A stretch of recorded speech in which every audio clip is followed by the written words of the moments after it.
Tonight we've got an awesome stream with a couple of guests, the guys from Reason to Doubt, who are going to take us through their previous religious beliefs and their history and tell us a bit about themselves and their show and why you should check them out. And I cannot wait to have a conversation with these guys. We've had a brief chat before the stream and they seem absolutely awesome. So here we go, folks.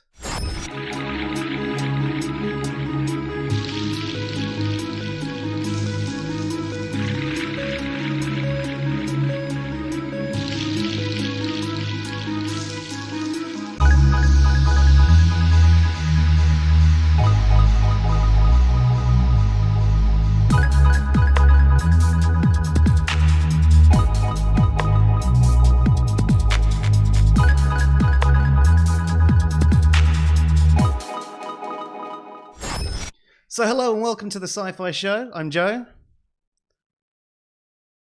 And I'm Dave. And tonight we have Jared and Jordon from Reason to Doubt joining us. How are you doing, guys? Doing great. We're doing pretty well, actually. Yeah, I'm Jared. That's Jordan. We get our names confused sometimes on our own show. So it's funny, literally, like at least 50% of the time when I record the intro, I call myself Jared. Well, you know, they got the same first letters. It's easy to mix up. Well, I mean, I may just end up calling you guys Dave by the end of it anyway, because I just forget people's names and call them Dave. It was just quite lucky that's actually a Dave. And anytime I forget his name, I get it right anyway. There you go. So, guys, thank you so much for joining us. I know it's a bit early for you. It's late for us. But whereabouts in the world are you both situated? We both live in Virginia, which is the middle of the East Coast of the U.S. We're about, 100 miles away from each other? Yeah, I mean, we could go pretty close, about an hour. So Central Virginia, yeah. Yeah, rocket-propelled rock. And how did you guys come together? That's a great story. You want to tell this one, Jordan? So we were both in the military, and we served in the same unit in the National Guard. And when I first met Jared, he was studying to be in seminary, and he was reading a book. What was the book? The book was God is Great, right? Yeah, I think it was a Desmond Tutu book, something like with the title like God is Great or Why, something like that. I don't remember. And I was reading God is Not Great by Christopher Hitchens, like in the bunk next to him. And we were like, we should switch books. You know, so, yeah. And I remember Jordan handed me the book, and he's like, "I have to warn you, he doesn't hold any punches." Like, I think I can handle it, and I couldn't handle it. Yeah, within had to have been like 6 months. Like you were like, "I'm going to be a chaplain." You know, we were having discussions over like different beliefs and why we thought different things. And like the next summer, I was like, "So how's the chaplain thing going?" It's like, yeah, I don't believe any of that anymore. It was pretty interesting. Before the book exchange and stuff, though, Jordan and I were, before we even met, my very first interaction with him, I was on the drill floor getting ready to depart for our training for the weekend. And somebody had told Jordan that I was in seminary. And all of a sudden I see this sergeant like stomping across the floor over at me, like charging at me. And he goes, "So you believe in God, huh?" And like just like starts accosting me. It was he smelled fresh meat and he wanted to bite his chomps in. So but you can't. It can be hard to find highbrow intellectual conversation in that social sphere. So you got to get it where you can. Yeah, we were both in the infantry too. So it wasn't like we were data analysts or something, but. Oh, that's amazing. So do you both have quite a long history of religion before you became atheists?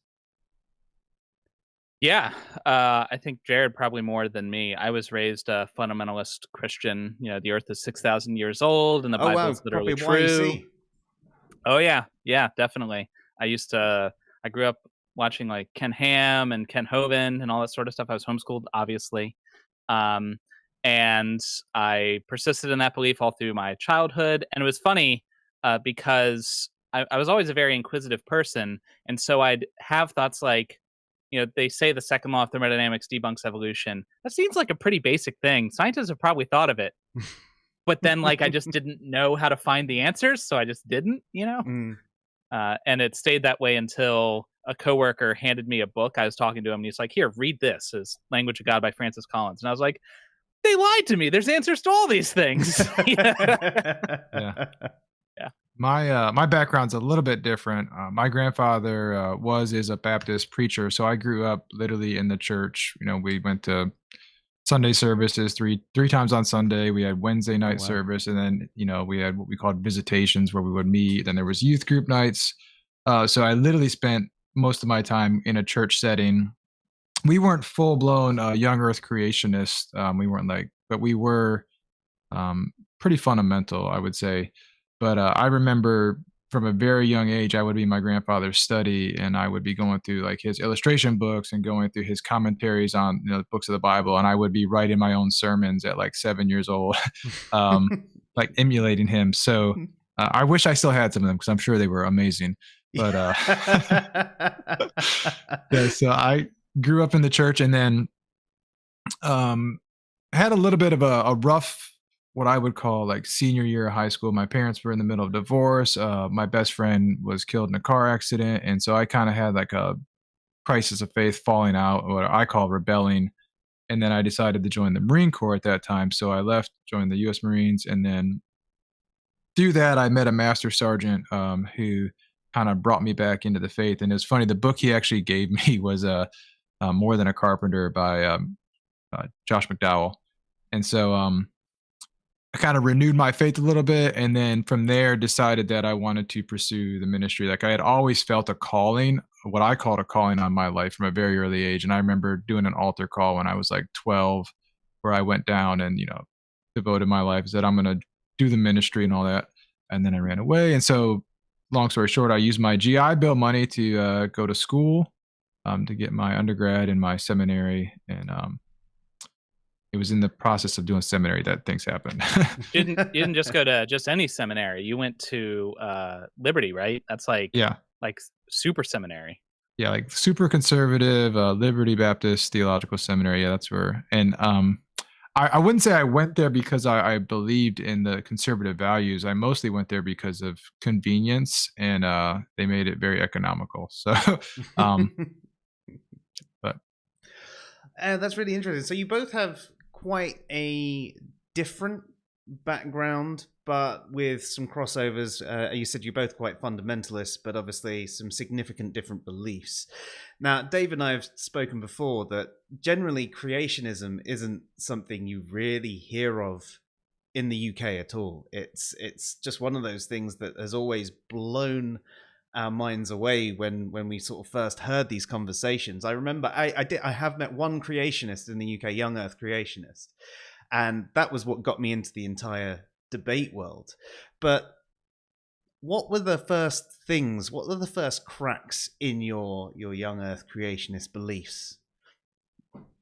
Well, the first cracks would have gone much further back than that book, because there were always questions that didn't really have satisfactory answers, like the second law of thermodynamics or other things like that. But the only sources I was ever really exposed to were young Earth creationist sources that had an answer. It wasn't a particularly good answer, but I didn't know enough to say how good it was. You were trapped in an epistemic bubble. Exactly. And no one I talked to was able to provide any of these kind of answers. So it was all very self-referential. When I was handed that book, it's kind of an old book now, so the science isn't necessarily all 100% accurate, but it was just throwing out answers to questions that I had asked and never gotten an answer to. But most importantly, it armed me with better questions. So then I had the tools to then bootstrap myself up to coming out of that belief. And when you came out of that belief, were you still a Christian for a while, but you sort of hung the young Earth creationism, or was it just well, this is crap, so it must all be? So if Christianity is a spectrum, I just rode the whole rainbow rapidly over the course of a year. So I was okay, the Earth, the universe is definitely more than 6,000 years old, so maybe I'm a theistic evolutionist. And then I was well, no, it doesn't look like God's necessary for that either. Okay, so maybe I'm an old Earth creationist. And then I was okay, well, it doesn't seem like that's necessary either. And I just kept going back until I was well, I guess I'm just agnostic. I don't know, or maybe I'm a deist, right? And they kind of sat there for a little while until months later, I was just kind of going about my day, and it struck me. I was like, you know what? I don't believe in God, and I don't think I have for a while. Guess I'm an atheist. You know? Yeah. Did you only lack belief? Well, at that time, I would have said yes. I think I would have been incorrect in that, but. Yeah. Wait, did you have any particular atheistic influences at that time when you realized that you didn't believe? No, I actually hadn't really engaged in any kind of atheist content or even like works of philosophers. Really, I kind of got there all by myself, just for, just because of the scientific side, you know, because I didn't see evidence that required a deity. And of course, as a brand new atheist, I then looked online. So then I went to like all the names you go to, Arn Ra and Matthieu, and, you know, all the usual suspects. And so that was my first encounter with the atheist community, such as it is. So naturally, I lacked belief and didn't have beliefs and all this. And what about you, Jared? Was that sort of a similar experience to you when you were finally out of that belief?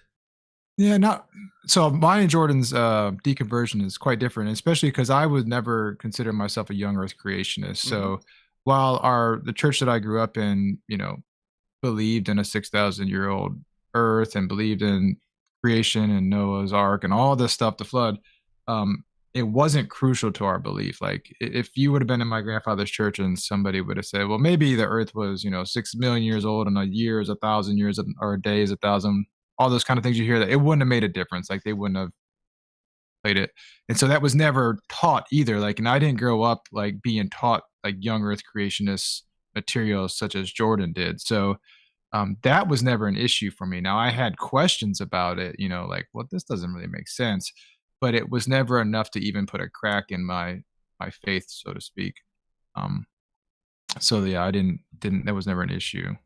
So you think perhaps maybe having a slightly more liberal view, it sort of gave you a bit more elasticity to your belief, so there wasn't as much of a crack there until there finally was that big crack that went in there. Yeah, when I look back at it and I start to think about why didn't I realize this sooner, is because it was never an issue. So it was just easy just to not address or not even consider. Like we never had like real intellectual debates or arguments about it. It was just, this is what it is, and we didn't examine it much further after that, you know. So there was no critical thinking at all. And I think some of the first cracks in my faith actually happened in my undergrad, because I went to a very liberal religious studies program at the University of Virginia, one of the most liberal religious studies programs in the States here. So so it's kind of funny, I went from liberal to conservative, but the going through that process of learning critical thinking skills and like examining things and seeking evidence and all that stuff, that really started making me realize that I hadn't examined any of my prior held beliefs to that point, right? And so being naturally inquisitive, I started doing that.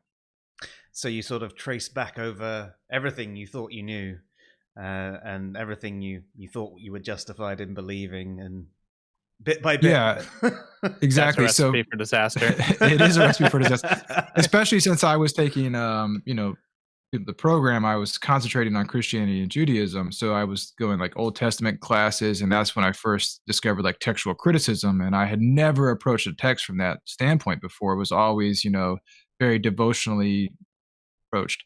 And so when I realized that there was a problem that was called the synoptic problem, I was like, what in the world is this, you know? And then when I started reading about the documentary hypothesis with the Old Testament scriptures and, you know, the Pentateuch and stuff, that just blew my mind. I was like, well, what else don't I know? And so, yeah, I can imagine that would be like mind blowing, one mind blow after another. So you obviously had quite religious environments that you grew up in, but you're saying, Jared, that yours was a bit more liberal, even though it was quite involved with the church. Yeah, and if you look at the spectrum that Jordan talked about, that rainbow, like if Jordan is all the way over here with the 6,000-year young Earth creationist, like I'm like probably like our church grew up was like right here. Like we believed this stuff, but it wasn't crucial to anything. We didn't teach it in Sunday in the morning. It was more of like a Southern Baptist kind of like brimfire hell, you know, brimstone hellfire, whatever that is, kind of like sinners repent kind of church. So that was the main focus. So with the pair of you obviously coming from quite religious areas and religious backgrounds, did you have any issues with family and friends when you finally stopped believing?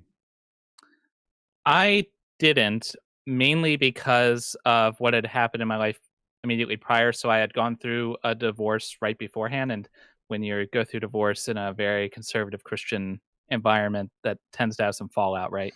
So I think pretty much everybody in my social circle that I didn't like go to war with sided with my wife and like wrote me off. And so at that point, like all of the ties that would have gotten severed by virtue of me deconverting had already been severed. So there wasn't like much left, right? You know?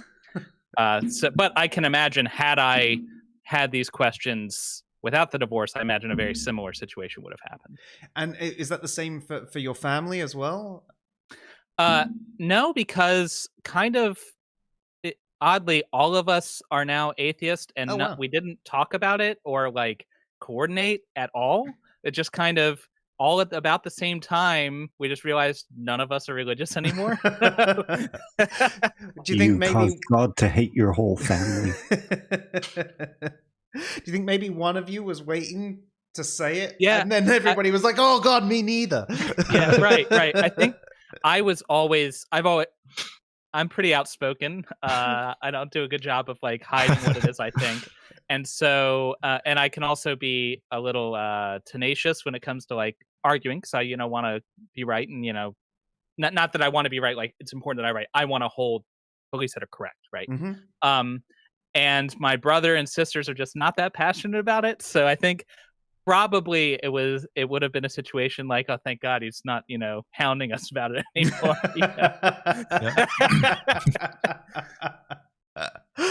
Brilliant. What about you, Jared? So mine was a little bit different. I kind of went through that phase of when I first came out and first realized that I was an atheist, and I was like, oh my gosh, this is amazing. I've been lied to my whole life. Everybody else should know this too, right? Like, don't you want to know the truth? So I started being very vocal on social media with family members and stuff. And it basically got to the point where some family members were like, why can't you just keep this to yourself? Why do you have to be so vocal about it? And so I kind of did, actually. So like, we just agreed, like, we don't talk about that anymore. It's not an issue. I actually got off social media almost completely because of that. And so, yeah, and I still haven't even told my grandfather yet. And it's not because I'm ashamed of it. I don't want him to, I mean, if he finds out, he finds out. But I'd rather not have that tough conversation with him at the end of his life, Yeah. Yeah, no, that's fair. I mean, that's quite decent of you. He doesn't need it. He doesn't need it doesn't, there's no value added there at all, right? No benefits going to accrue from that. Yeah. So. Yeah, that's a good point, Dave. If you haven't, make sure you go and subscribe to Reason to Doubt. If you're the first one to do it, you'll be our 250th subscriber. There's no prize or anything, but you get a nice round number. Ooh, hang on. I might be able to do it with my second account. I'm comfortable with inflating Dave. Numbers.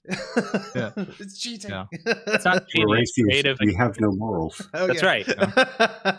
Right. We have no foundation for them anyway. So. Apparently. Well, I suppose as we've sort of segued into that, how did you sort of deal with certain things like questions of morality when you first realized that you didn't believe in God, and the questions that you've got from others as well? So, like at the very first, it didn't really change much. Like I just kind of cut out the Bible part and just continued to go on with my life, But over time, I started to unpack the things that I had previously believed. So like being in a evangelical conservative Christian environment, I was, homophobic, transphobic, all those sort of things.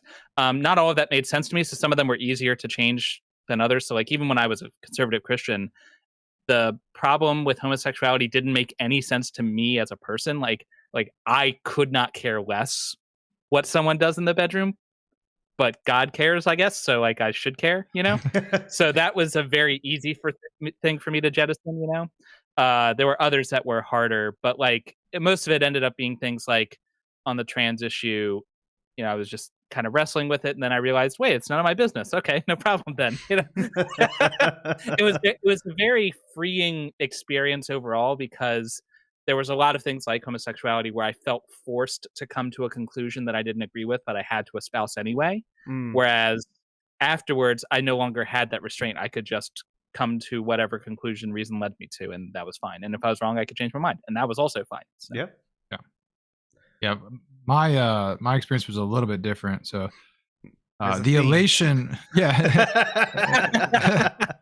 the elation of finding out that I was wrong and then being right, I really cherished that feeling, and so I sort of chased it. So I went like hard in the paint, use a basketball term, to like examine all my other prior held beliefs, I examined everything, to the point where I went like full blown vegan. I started going down like, well, what are my bases for ethics? And then when I got into the ethics and I started looking, oh, what is this? And morals and stuff. And then I was like, well, I have to change everything about myself, right? Which I did. And a lot of people, I'm a completely different person now than what I was when I first met Jordan. So Jared's a lot more philosophically inclined than I am. So I think that's naturally where his mind went. Yeah. But I try to examine everything. And so like, I was having a dinner conversation with my 13-year-old son the other day, and he was asking questions about this stuff. And I said, that's like, well, as long as, you have good reasons for the things that you believe, then I think that's fine. And he wanted to know about, some of the processes that I went through. And so I explained it to him, which is, I think it's awesome. So. Yeah, definitely.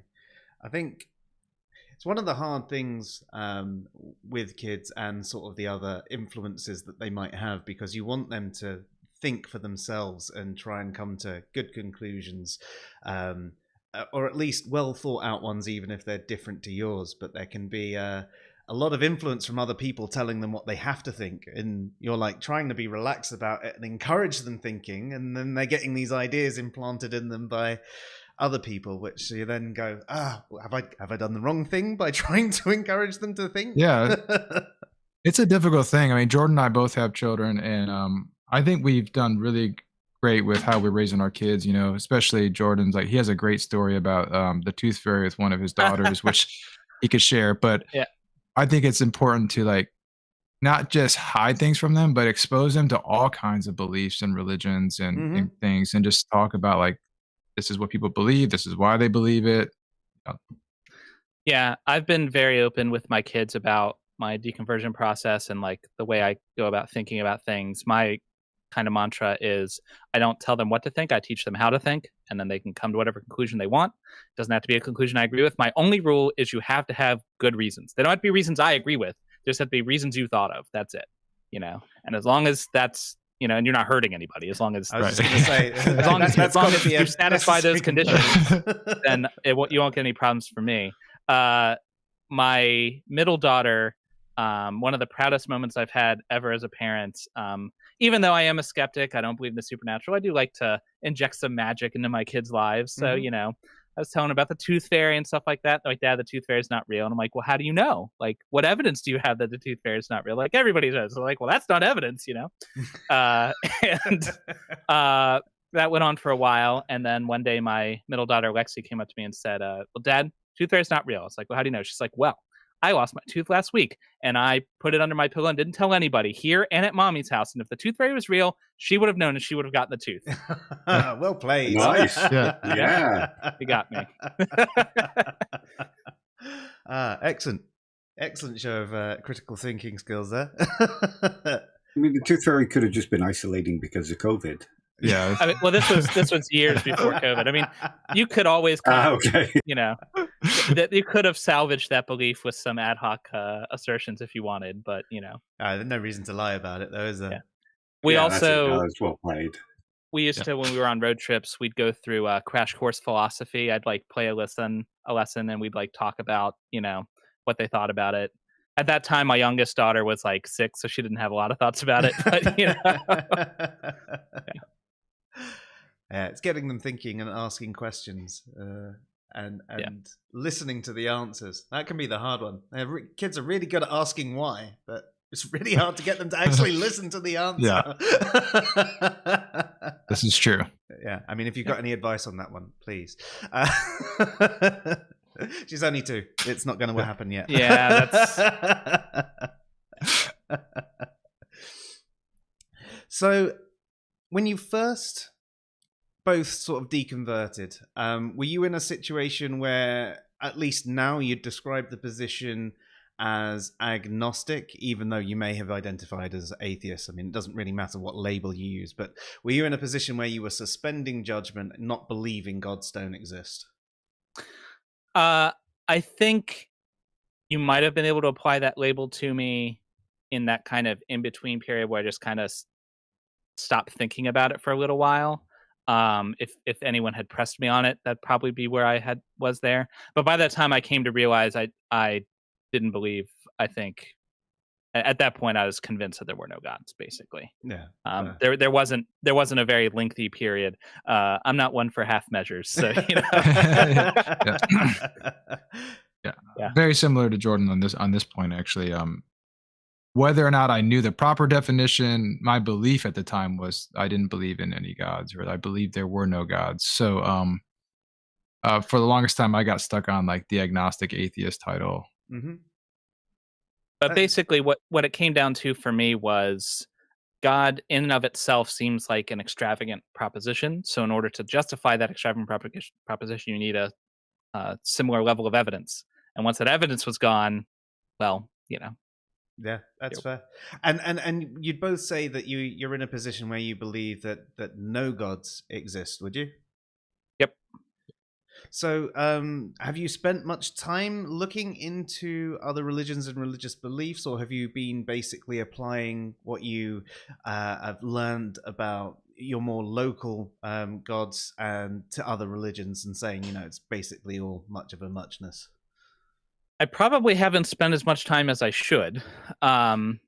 Being in a country that is, 70+% Christian, that's kind of just the religion I interact with the most. Mm-hmm. So that's the one where, you know, that's where most of my energy goes. I've looked into some claims by, Muslim apologists that tend to be kind of similar to conservative Christian apologists. Mm-hmm. I've looked less into into claims of like Hindus and stuff like that.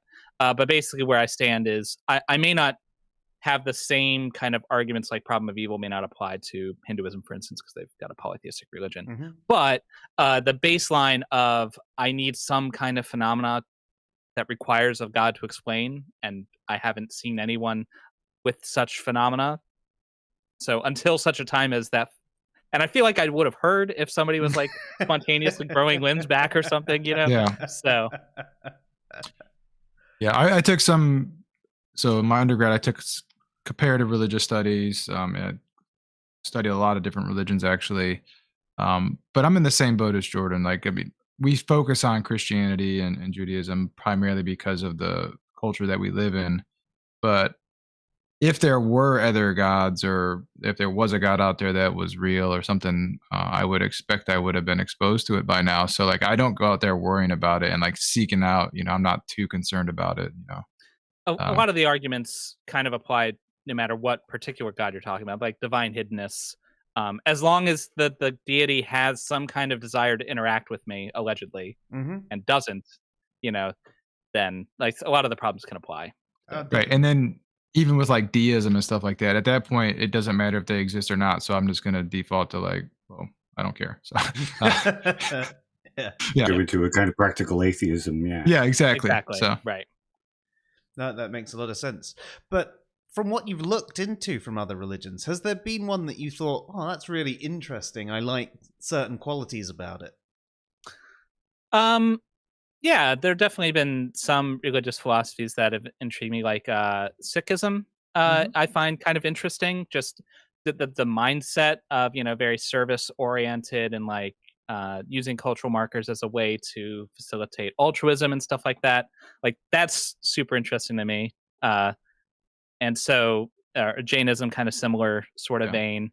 Not enough to convince me that they're true in all their claims, but you know, they have some interesting things to say. Yeah, I'm very same way. Like one thing I regret and I miss the most about religion is the ritual. So no other religions really appeal to me because of the woo-woo nonsense, but I do miss that ritual aspect of it. Like I think Judaism is a beautiful thing in terms of like keeping people grounded in a community and like continually perpetuating this kind of sense of belonging with one another.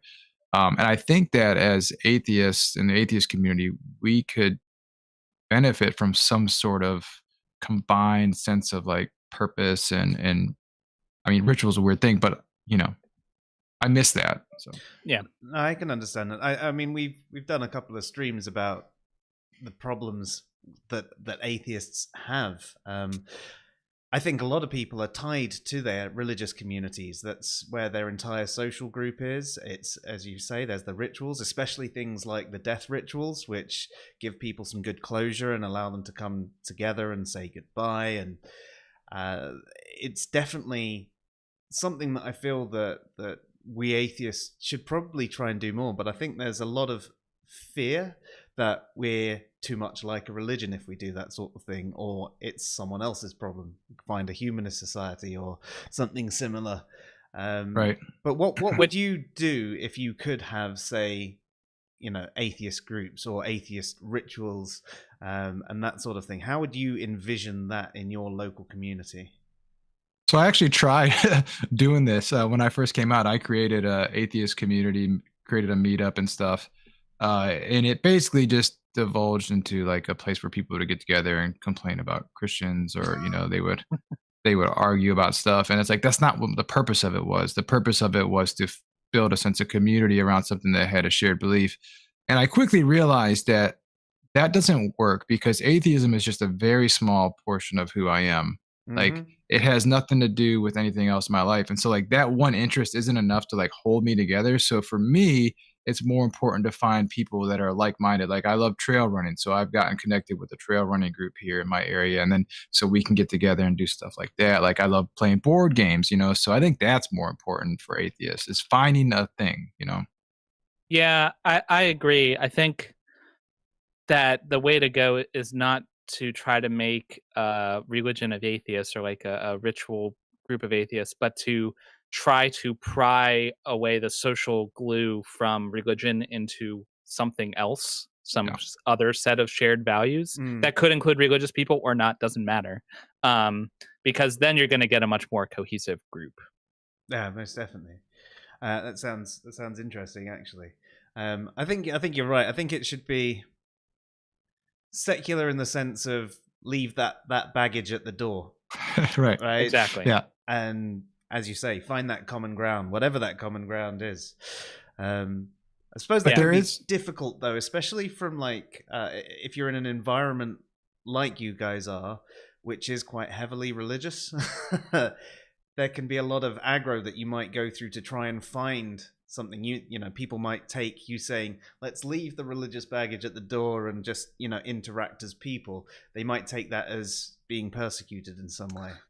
Maybe, though my particular area, I'm in the suburbs of a small city, so I'm fortunate in that I don't like live in the deep South backwoods of Louisiana or something, So most people's approach to religion where I am is just like not talk about it usually, because it's just not worth the hassle. So I don't think I would get much pushback here locally. But I think if rather than like explicitly saying leave your religion at the door, because that's kind of antagonistic, the way I'd approach it is more, let's just focus on the things we agree with. You think there's a God, I don't. Doesn't matter. What's important is we think we should help people, and we want to give people clothing and food and stuff like that. And all that's good. We can just focus on that part, Yeah.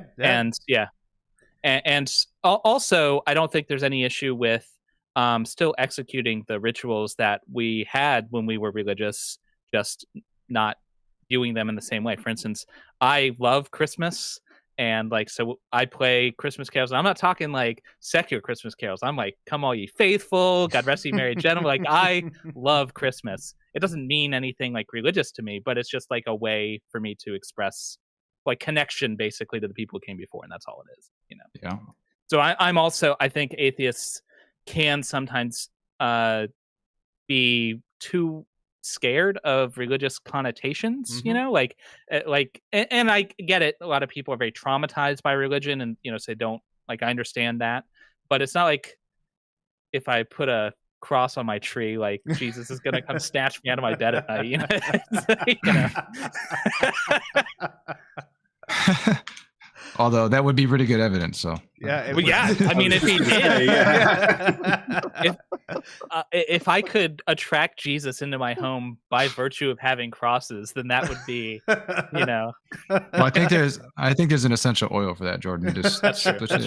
Yeah.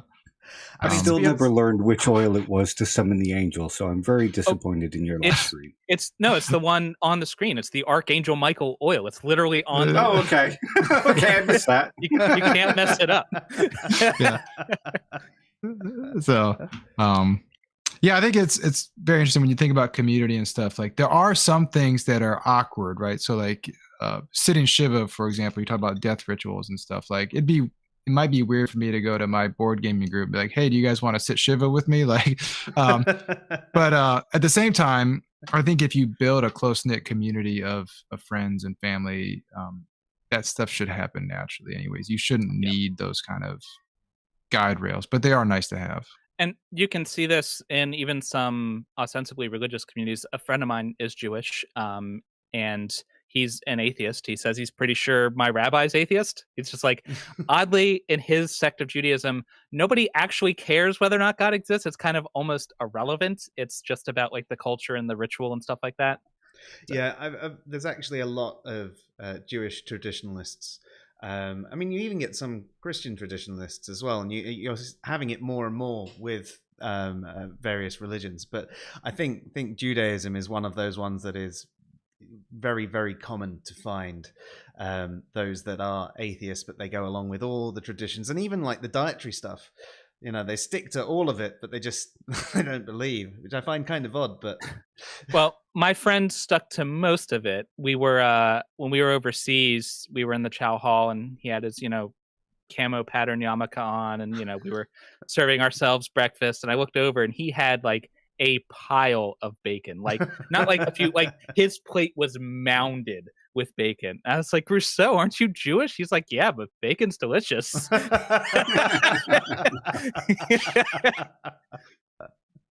Awesome.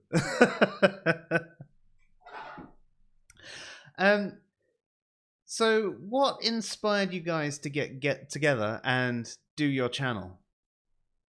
That's a great story. So Jordan and I, so we were in the National Guard and the military together. We would have conversations all the time. Like, we would just be talking about stuff in general and having arguments with one another, or arguments with other people, most likely, trying to deconvert them. But some people were like, you guys should just talk about this. You should start a podcast, because I would listen to this, because people would just gather around us and just listen to us talk for like an hour. Performative debate. Yeah, it was really weird, right? And so most of them were like, yeah, I don't believe anything you say, but you guys, man, you're really smart. And I'm like, well, you don't know me that well. I'm not that smart. But yeah. So basically, one day we were at the range. We were both kind of coming to the end of our service, and Jared was like, let's do it. Like, let's just do it. And I was like, cool, what are we going to call ourselves? And we kind of went back and forth. It's like, well, there's two of us, so that should be in the name. And, there we go. Reasoned it out. Yeah. So we changed the name slightly. It used to have the number 2, right? But there's a rap group that has that exact same name, unbeknownst to us originally. Oh, really? So, yeah. So I still get messages for that rap group all the time. Like, yeah, hey, I love your music. I was like, no, you're looking for those other guys. I've actually given our name out to people before, and they're like, yeah, I checked out your channel. I didn't know you were into hip hop that well. I guess you weren't on that episode. And I'm like, yeah, that's the wrong channel. Yeah, only recently we've gotten to the point where if you search for Reason to Doubt on YouTube, our channel shows up next to the other one. Like, for the longest time, it was impossible to find us because of that, but we've overcome that hurdle. And the other thing too about our channel is we really wanted it to not just be religious. We wanted it to be about, skepticism in general. We do a lot of religious things, obviously, but we try to do a good mix of other stuff as well, because for us, doubt is a good thing. It's a virtue, and skepticism is a way of life for us. And so if we can demonstrate that through a bunch of different topics, If if I found out tomorrow that God existed, then I'd stop being an atheist, but I'd still be a skeptic, you know? Yeah, definitely. Should always do our best to remain skeptical, even of our skepticism. I think that's one of the things. I think some people who use the label skeptic get to a point where they just doubt everything, like 100%, and they get to a point where that's too much doubt, if you know what I mean. It's no longer a virtue; it becomes a vice. Well, that's not virtuous skepticism. It becomes cynicism. Yes. Exactly. Yeah. You can get to the point where like you're doubting everything, though a lot of time, like you kind of get that a little bit with conspiracy theorists, but that almost becomes like directional skepticism. Like they have the same level, but it's like they've partitioned it very weird. So some things are subjected to extraordinary skepticism, and other things are not at all. Like, you know, well, the government said that we went to the moon, but there's no way, like all these things, there's no way that's true. I don't believe it. So anyway, my cousin shared this thing on Facebook and I accepted it with no critical thought whatsoever.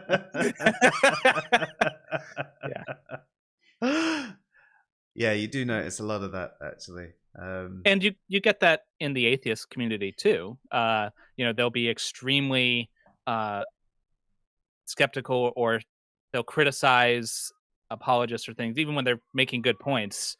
But you know, when their tribe is talking, they're very like, if you want to see a tribalism in action, go to r/atheism, you know, and gosh. dare suggest that Jesus might have existed. You know? Yeah, I've dipped my toe into r/atheism a couple of times.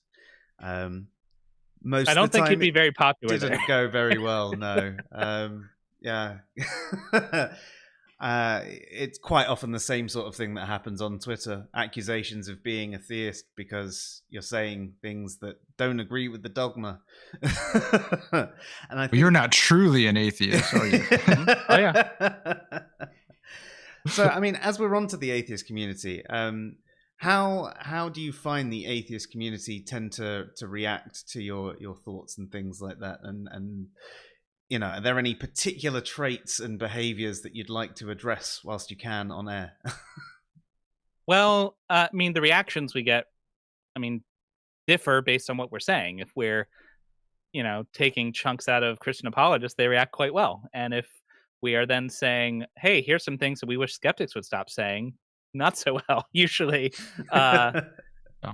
Yeah, I think a lot of people who have deconverted didn't leave their fundamentalism or their dogmatic way of thinking at the door. They just changed the focus of it to a new tribe, right? So they don't like that tribe anymore. So now they've invested their identity in this other tribe, but they still have the same, like the worst sorts of the online atheist community are virtually indistinguishable from the young earth creationists I grew up with. They don't question the party line. They're very hung up in like their own personal self-worth and this idea. They're very reluctant to change their minds. You know, they're basically the same people, just about a different dogma. I have noticed that actually. It tends to be what I've noticed from a lot of the atheists that seem to come from a fundamentalist background originally. Generally, the atheists who had a bit more of a chilled out sort of religious upbringing are a bit more chilled out as atheists now. I mean, don't get me wrong, some get caught up in the tribe. We all can get caught up in the tribalism and everyone saying something and get egged on and, you know, be knobs ourselves. But it is interesting to see that they may have dropped the God, but they haven't dropped the fundamentalism. Mm-hmm. Yeah. I think that's why we really preach skepticism in the process of critical thinking and looking for evidence and stuff, is because we want to be just as critical of any belief that we held. You know, and sometimes in the atheist community, it's like we don't examine our own beliefs. We just examine everybody else's. So yeah, even right. Our beliefs about what a belief is. Yeah, exactly. Yeah. How do you know what you know? So on that, Oh shit, my mind's just gone.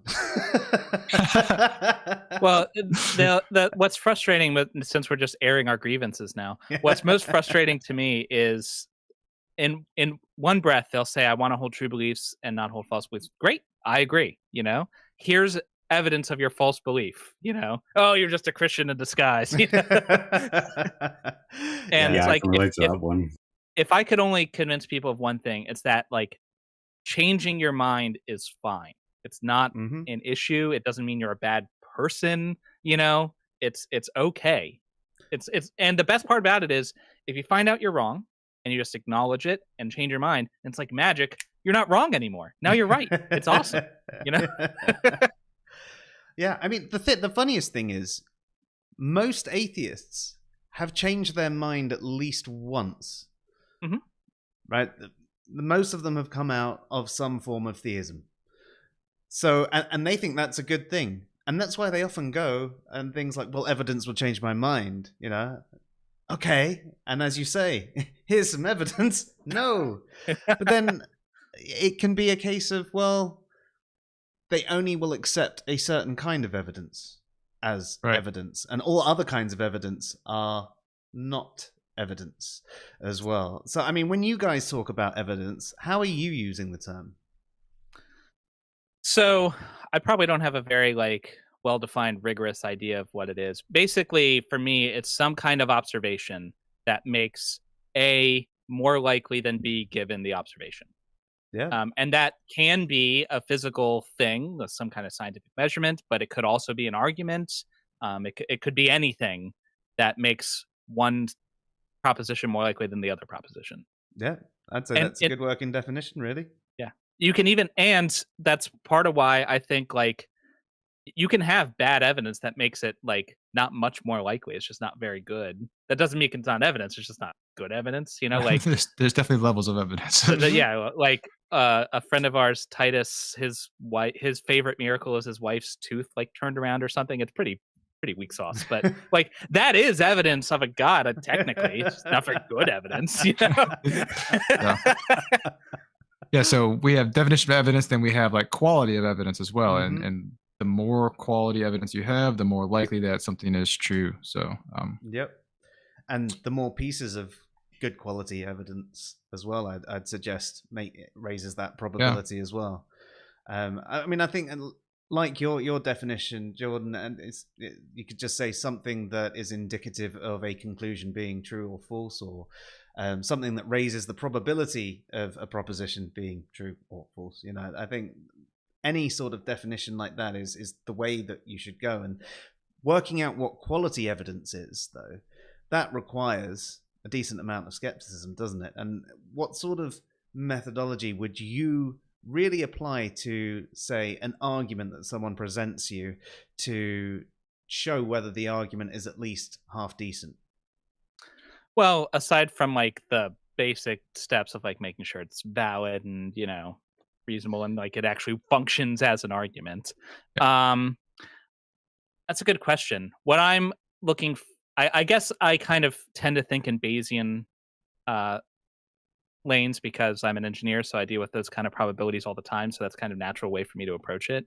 And so I kind of just do the math, not rigorously, but in my head, and really try to question how likely is it that I would see this if they were right, versus the inverse. You always have to look at the inverse of how likely is it I would see it if they were wrong, and I just kind of try to do that. If it's very disproportional, then I'm a kind of a practical guy and I have very limited time. So if it gets past a certain proportion, then I don't bother looking any further. It's okay, come back to me when you have something of value, Yep. Yeah, that's quite a pragmatic approach to it. I mean, you can't spend every second being completely rigorous about everything. Otherwise, you get nothing done. And it also depends on how much impact this particular thing has on you. If it's not really going to change much about your life, whether this is true or false, then really, and you don't have much time, spend your time on other things. But if it's something that is quite important to you, then obviously it would make sense to look into it in more detail, of course. That's another good point. Yeah. And as far as like quality and stuff, like, we can't be experts on everything. So we have to stand on the shoulders of giants. And so, peer reviewed literature, or experts in fields and stuff, like, I think that's really important for us to. That's the second thing I would try to impress on my tribe, is that citing experts isn't an argument from authority. It's okay. Or even if you want to call it an argument from authority, it's not a fallacious use. I mean, you're citing. You're citing. I mean, if it was fallacious, then every single bit of academic writing is just filled with fallacies because they constantly reference all the other people. I can understand if you are perhaps picking one person and literally just saying they say it so it's true without any other thought. But when it's just part of your overall spectrum, it's not. And generally, if you're talking about a consensus of experts as well, that's not an ad populum.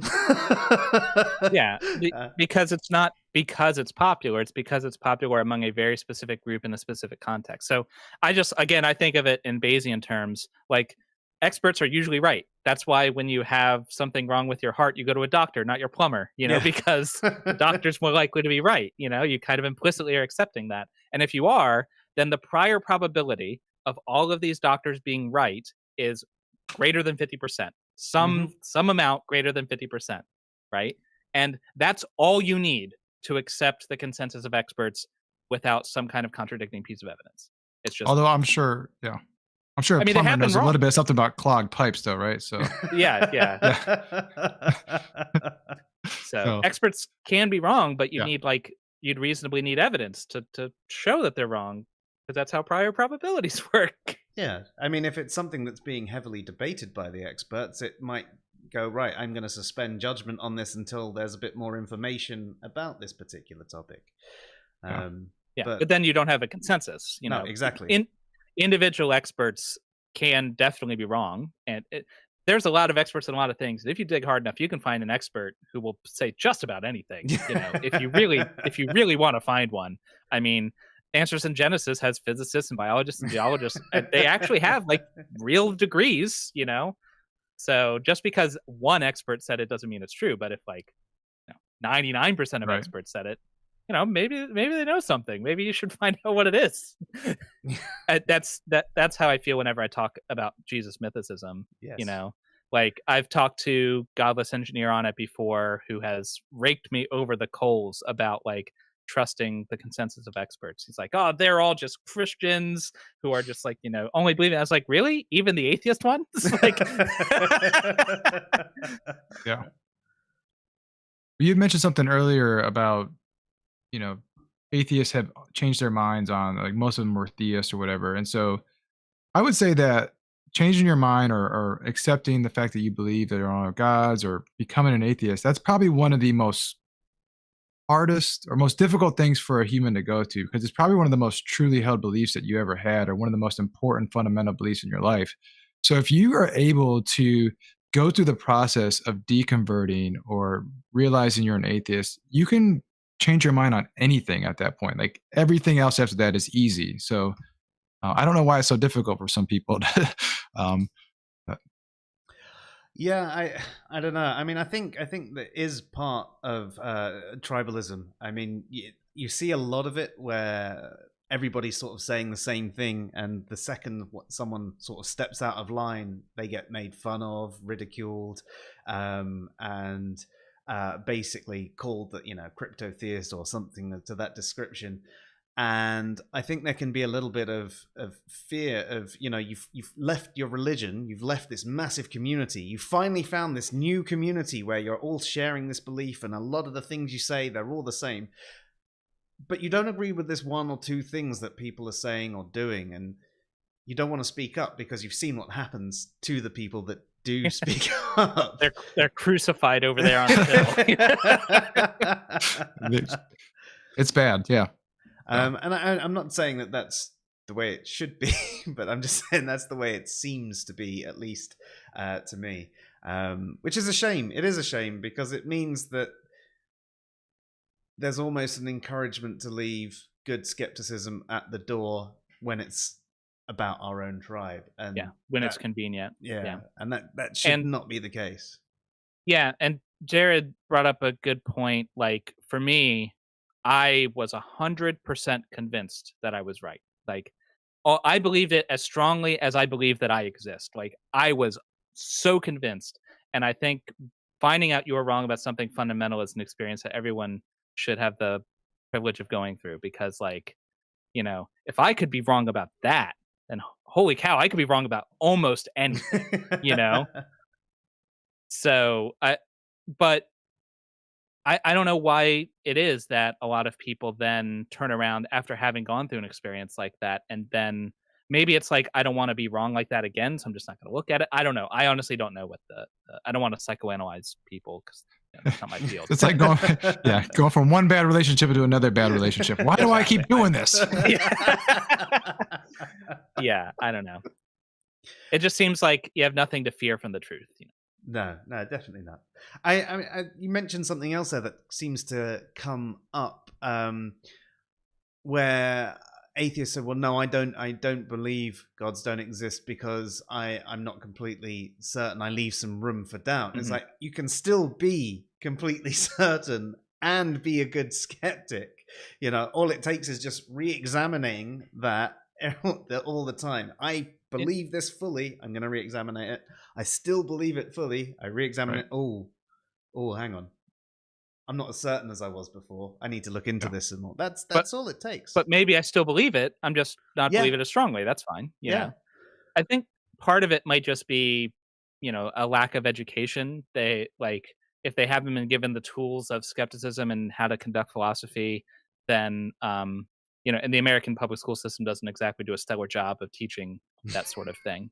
No. Then even if they manage to shake one wrong belief, that doesn't mean they have the tools to continue that trend. And it's perhaps they came out of religion for bad reasons. That could very well be, and that then wouldn't set them up for success moving forward. Which is it's a shame because a lot of the people who are most critical of philosophy are the ones who just engage in it the worst. Yes. It doesn't stop them from doing it. They just do it bad.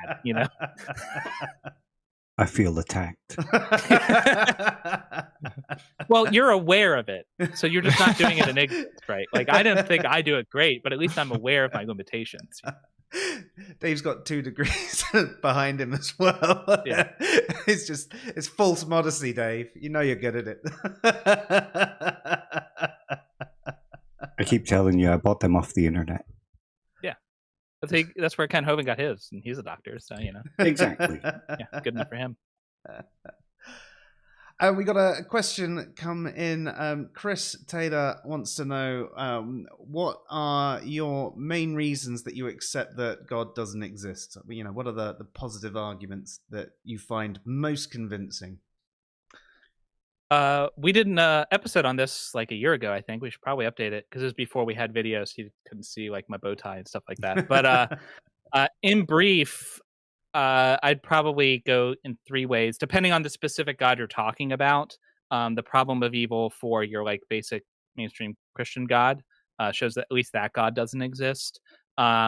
Divine hiddenness is a big one for me. Again, that doesn't show that every single God doesn't exist, but any God that has any desire to interact with me doesn't exist, right? And then I would just go to a lack of evidence in general, combined with the fact that you're adding a supernatural layer to reality. And so, like, we all agree the natural exists, no matter whether we agree on God. Everyone agrees, everyone except hard solipsists, I suppose, but like everybody but those guys agrees that we live in reality, right? But you want to add another piece to that, so you need to show me, and if you can't show me, then I have no reason to believe that. So. And I'm a minimal facts argument kind of guy. So no, mine is divine hiddenness, then problem of suffering, but in that order. So. Yeah, that's fair. So, I think they're both quite good arguments, especially when you take them into their different layers. I think things like the problem of evil, it can be done in quite a basic way, which is quite easy for theists to answer. But there are various layers to the problem of evil, which when you actually get deep into the discussion, I'd agree with you. It shows that, this loving sort of perfect God that, just can't exist, not in any way. Yeah, we did an episode on problem of suffering and went into theodicies and a lot of the main Christian responses to some of those. That was a long time ago, but yeah, there are answers, but I think if you really dig down deeply into most of the answers, you find mystery at the bottom of them. Kind of just appealing to our limited knowledge, which it is always struck me as kind of weird. It's like, well, you don't have omniscience, so you can't know that God doesn't have good reason. Well, that's true. I also don't know that he has a good reason. So until such a time that I have a good reason to think he has a good reason, I'm going to think he doesn't. But please come back to me once he's showed it to you. Awesome. He says thank you to that. And Nerdy says bow ties are cool, and I have to agree with you. But where's the fez? You were supposed to wear a fez. So I've been told to wear a fez. I've also been told I should go get a fedora. But I think like if I had both a bow tie and a fedora, like that's like too stereotypical. It's too on the nose, Yeah.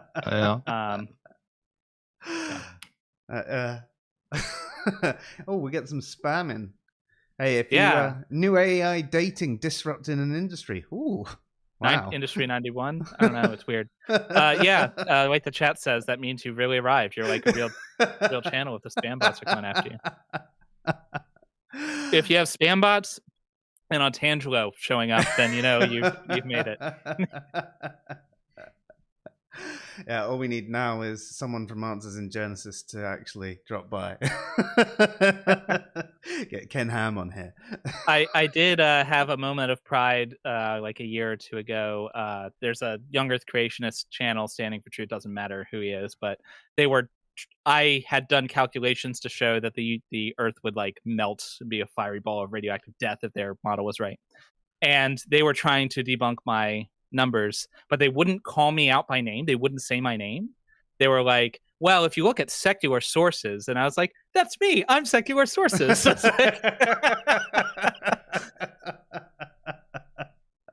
Brilliant. So you mentioned that you had you've done a stream on this about your arguments and things like that. You might be updating a new one soon. Are there any other videos coming out from you that you want people to be aware of and check out? Well, let's see. We just did essential oils, which might not. It's surprisingly enough, they are good for some things. What else do we have going up? We did answering some questions for atheists, because that was pretty easy. We're going to do ghosts coming up. So we're going to, because Halloween theme, yeah. Eventually we're going to we're going to do a full debunking of the Shroud of Turin. It's interesting. Some of the things we find the most funnest, to use improper language, but are things that don't really get a lot of hits, right? Or aren't that popular, but they're still fun to research. They're still fun to talk about.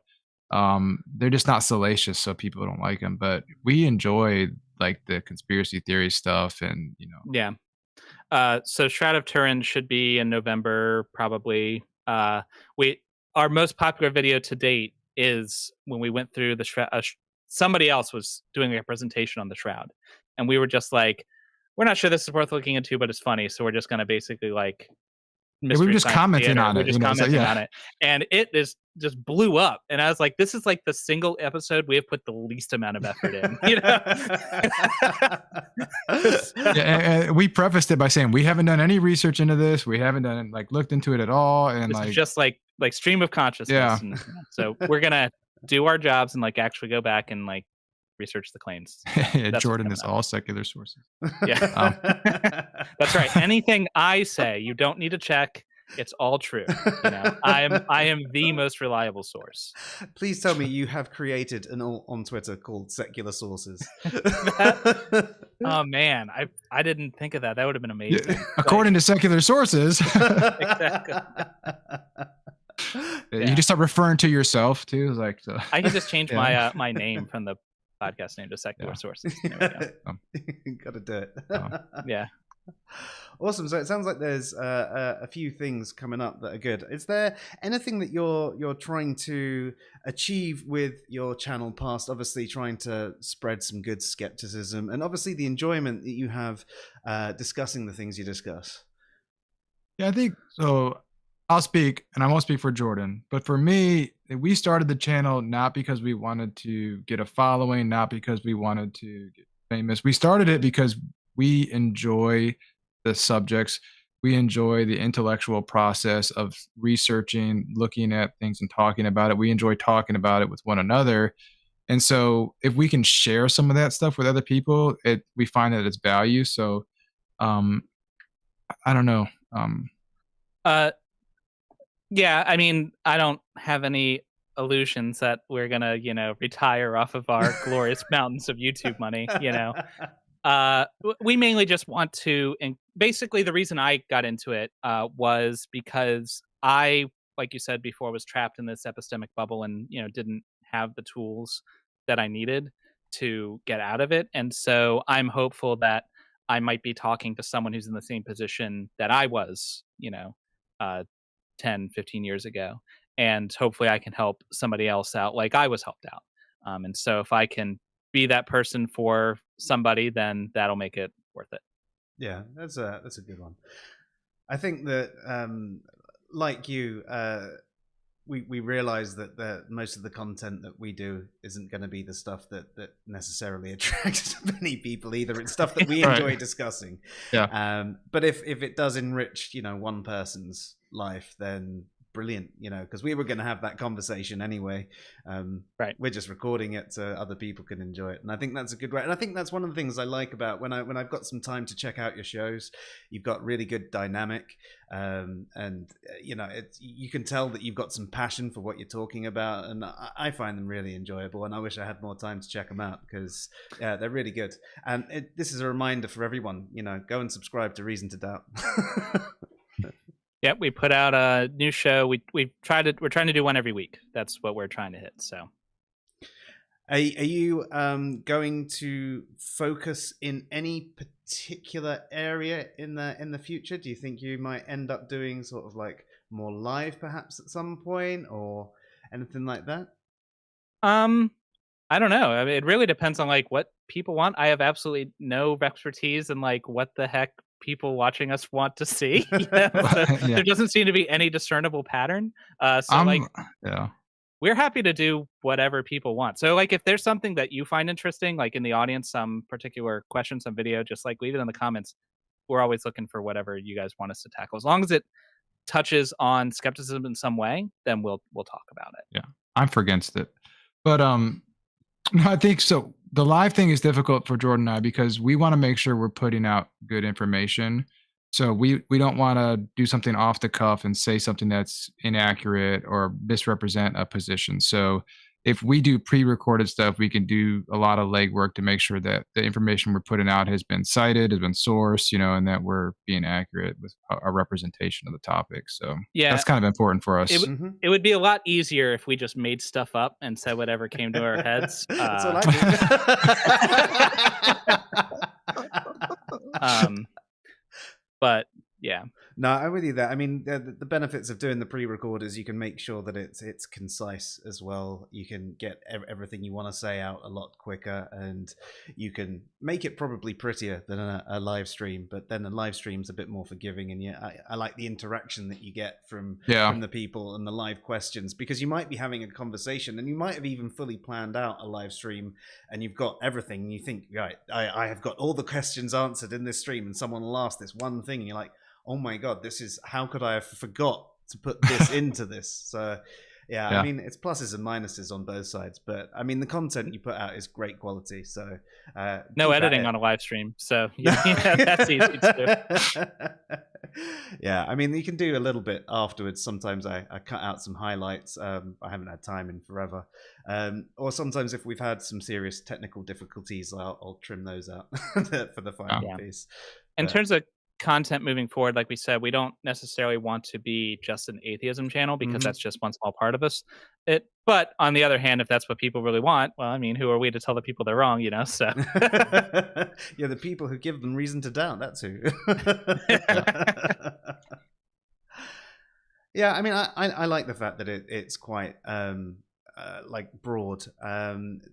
It depends. I mean, everything that you read about having the most successful channel is being sort of laser focused on a particular topic, which is what we definitely don't do. We try to cover as many different things off as we can. Yeah. But that's the sort of thing I'm interested in myself, and I think that what you're doing is fantastic, and to keep doing it. As you said, you're doing it because it's what you're interested in doing, and I think that even if everybody comes in and says no, just do Christianity, everything Christianity, you'll end up getting bored with that, and I think you'll lose the magic. And at the end of the day, the magic is very much there at the moment, and I really look forward to seeing what you guys produce. Really appreciate that. Thank you. Yep. Dave, did you have anything you wanted to ask the guys? No. Just wanted to say that I really enjoy your content. Honestly, it was great finding you. It makes a change to find somebody who's not just so concerned with arguing the same old talking points and actually trying to do something good within the community and trying to improve skepticism. Yeah, I'll say just a kind of a side benefit to having embarked in this journey is the people that we've interacted with, running into you, like Erica, Gutsick Gibbon, Dapper Dino. I've really found a really great community. The community is out there if you're willing to dig through the heaps of anything else to find it. Most definitely. So guys, outside of your channel, is there any interest or anything you have that you think that people would be interested to know about? Well, it's probably no surprise to anyone that I'm a big geek. So I'm a DM for I run D&D every week for my family and some friends of mine. We've been running that for years and years. I play board games all the time. I'm not gonna lie, I'm pretty good at it. My philosophy is every gamer has, when they approach a new table of people that they don't know, you can either go easy to work your way into the group, or you can go hard to establish dominance. And I always do option B. In fact, Jared invited me once to play Lords of Waterdeep with him as his friends, and I smoked them like a ham. And they have not invited me back. Yeah, that is true. There's a reason for that. So, had nothing to do with the game. Yeah. No, you're right. I'm similar interests. I have board games that I like to play. I like to be outside. I consider myself an outdoorsman. So anything. You were running marathons there for a little while. Are you still doing that? Ultra marathons. I do a lot of trail running, so it gets me outside. That's my church. Yeah, nice. What's the furthest you've ever run? Did a 50 miler. So blimey. I have my eyes set on a 100 miler next year in the mountains of the Shenandoah National Forest. So blimey. So I'm planning on doing an Iron Man type thing. Yeah. Cool. Yeah. When I left the Army, if you've never been in the military, it's like a big track team. I don't know what it is, but they just are all about running. And I hate running a lot. And I swore I would never run another step once I got out of the Army. I have not. If my house is on fire, I will briskly walk to the exit.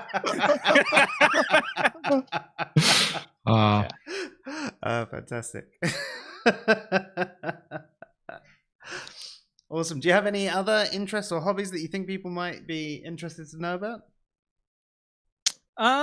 Well, I mean, I'm going to the Ren Fair, so I'm that level of geek. I guess that's not very outside of the realm. If given the knowledge that I'm a gamer and I play D&D, that's probably not a particularly surprising new piece of evidence. Yeah. For me, my biggest thing, and probably something I'm more passionate about than actual, philosophy and atheism and skepticism, is actually movies. I'm a big cinephile and try to watch movies on the regular. So. Nice. Good call. Same. Yeah. Do you have a particular genre that is your favorite? So I kind of go through phases. Recently I've been watching a lot of old Westerns for some reason. But it just depends on the mood. And I think with Halloween coming up, I might get into some horror films. What I really enjoy doing is exposing my son to like all these old bad 80s movies that I watched growing up as a kid. So we just watched if you ever seen this movie Maximum Overdrive, which AC/DC did the soundtrack. Stephen King. Yeah, Stephen King. So he's 13 years old, and so he's starting to like really get into like, you know, metal and music and stuff, and so that was fun to expose him to that. Awesome. I don't think I've seen that one actually. It's bad, but it's fun. I love watching. a bad horror. Honestly, some horrors are so bad they're good again. It's a curve, right? So like if it's bad enough, it's entertaining, and if it's good enough, it's entertaining. It's the part in the middle that's bad. You know. Have you ever seen a channel called Jason Brandt?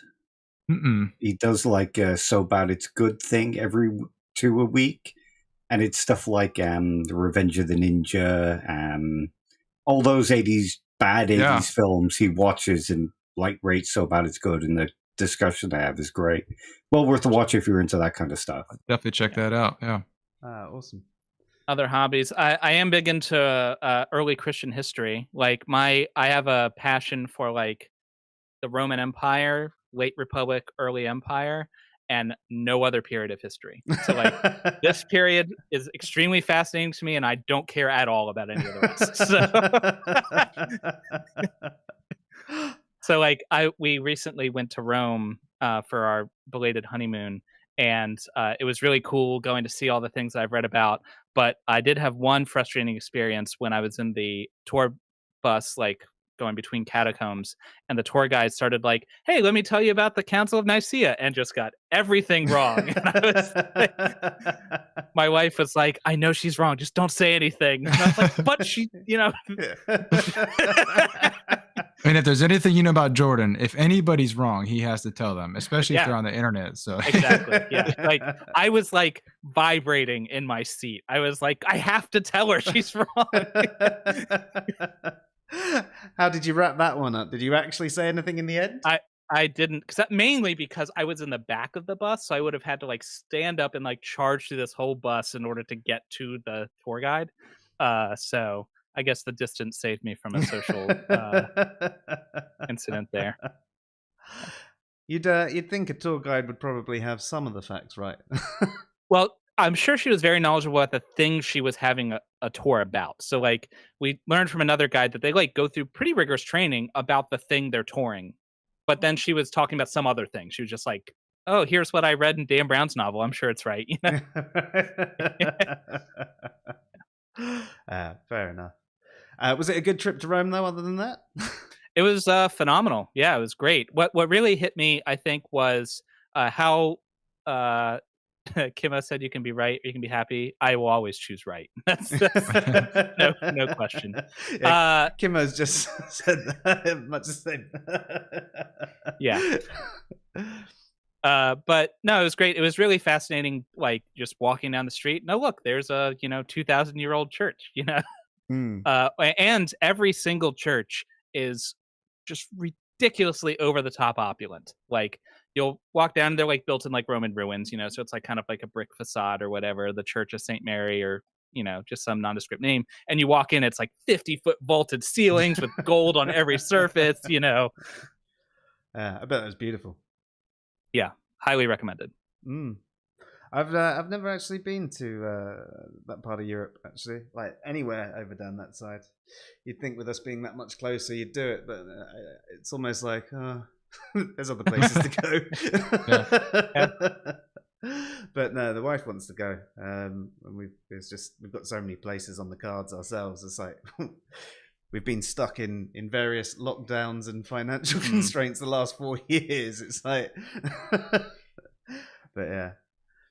Awesome. Is there anything you guys want to cover off before we sort of wrap things up for the night? No, I just want to say thank you for bringing us on, and just having a conversation with. Yeah, it was great. Thank you for coming on. Yeah, no, it's been really interesting. Pleasure having you guys here. Just before we go, tell people once more what's coming up next on Reason to Doubt. So the things we've already recorded an episode kind of answering some questions for atheists, which is more like philosophical, the usual questions you get from Christian apologists. Moving past that, because Halloween's coming up. We're going to look at some ghost stories and kind of examine those from a skeptical mindset. And then past that, what's the guy's name? The mythicist guy. David Fitzgerald. David Fitzgerald wrote a book that I can't recall, but he's nailed it. Nailed it. There you go. He's a relatively big name in the mythicist community, and had a good conversation with him on a panel, and he's agreed to come on the channel. We haven't scheduled the exact date, so it'll be sometime in the coming months, and we'll talk about why Jared and I think why he's wrong. Yeah, exactly. Why he's wrong. Succinctly. And we're finally going to do the Shroud of Turin debunking that tens of people have been asking for, which for us is record numbers. Awesome. Well, guys, thank you so much for coming. Honestly, it has been a pleasure. I've learned a little bit about you, and I look forward to seeing more streams. Dave, do you have anything you want to say before we go? No, just I'm looking forward to the mythicism episode. More people need to go after the mythicists because they're becoming far too popular in the skeptic community. Most definitely. I agree. Yeah. Awesome. Well, folks, thank you for watching tonight. Hopefully these guys have given you some reasons to doubt. And if they haven't, well, you should go and check out their channel because they've got lots of reasons on there for you. But that's it for us. I'm Joe. I'm Dave. And that's Jordan and Jared from Reason to Doubt. Have a good night, all.